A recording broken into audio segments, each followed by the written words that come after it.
बिस्मिल्लाहिर्रहमानिर्रहीम। अस्सलाम वालेकुम। ये मैंने लिया है 1 टेबलस्पून दलिया, ये इसमें शामिल कर दिया है। और अब मैं इसमें शामिल करूँगी दूध। ये मेरे पास गरम दूध है, इसमें मैं इसको मिक्स करूँगी। तकरीबन थोड़ा सा मैंने दूध डाला है, 2 से 3 टेबलस्पून। और इसको मैं 2 मिनट के लिए छोड़ दूँगी। जी तो 2 मिनट हो चुके हैं, तो अब मैं इसमें शामिल करूँगी ये एक अंडा मैंने शामिल कर दिया है और इसको मिक्स करूँगी। और अब मैं इसमें शामिल करूँगी हस्बे ज़ायका नमक, हस्बे ज़ायका पिसी हुई काली मिर्च, 1/4 टीस्पून सफ़ेद ज़ीरा पिसा हुआ। ये जो दलिया है, और अगर आप इसको अंडे में मिक्स करके इस तरह से बनाएंगे तो आपका जो वज़न है वो कभी भी नहीं बढ़ेगा। ये 100% काम करता है। अब मैं इसको अच्छी तरह से मिक्स कर लूँगी। जिन लोगों को ये होता है कि हम अंडा खा लेंगे हमारा वज़न बढ़ना शुरू हो जाएगा, तो जब आप इस तरह से बना के खाएंगे तो आपका वज़न कभी भी नहीं बढ़ेगा। इसको मैंने अच्छी तरह से मिक्स कर लिया है और अब मैं इसको करूँगी कुक।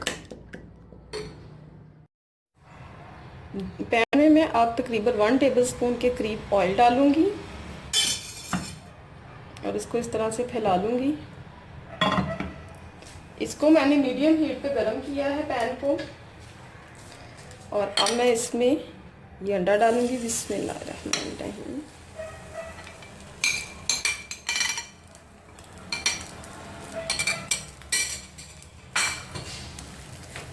इसको अब मैं कुक करूँगी। बड़ा ही मज़ेदार ये ऑमलेट बनके रेडी होता है। आपने एक दफ़ा इस रेसिपी को ट्राई ज़रूर करना है।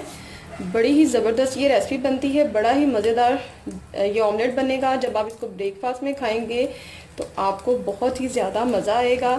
एक तो आपकी ये टेंशन दूर हो जाएगी कि मेरा वज़न गेन नहीं होगा, क्योंकि इससे वज़न बिल्कुल भी नहीं बढ़ता। अब इसको मैं मीडियम हीट पे पका रही हूँ। जी तो एक साइड से ये पक चुका है, तो अब मैं जो इसकी साइड है वो चेंज कर लूँगी। बिस्मिल्लाहिर्रहमानिर्रहीम। जी तो जिन दोस्तों ने अभी तक मेरे चैनल को सब्सक्राइब नहीं किया, प्लीज़ मेरी उनसे रिक्वेस्ट है कि वो मेरे चैनल को सब्सक्राइब कर लें, ताकि जो मैं मज़ेदार सी वीडियोस बनाती हूँ आपके लिए कुकिंग की, वो आपको मिलती रहें। तो अब मैं इसको 1 से 2 मिनट तक कुक करूँगी और फिर मैं इसको निकाल लूँगी। जी तो अब ये बिल्कुल रेडी है और अब मैं इसको निकाल लूँगी और सर्व करूँगी। जी तो मज़ेदार सा जो नाश्ता है, ऑमलेट है, वो बन के रेडी है। आपने इस रेसिपी को ज़रूर ट्राई करना है और मुझे कमेंट्स में बताना है कि आपको मेरी ये रेसिपी कैसी लगी है। अपनी दुआ में याद रखिएगा। अल्लाह हाफिज़।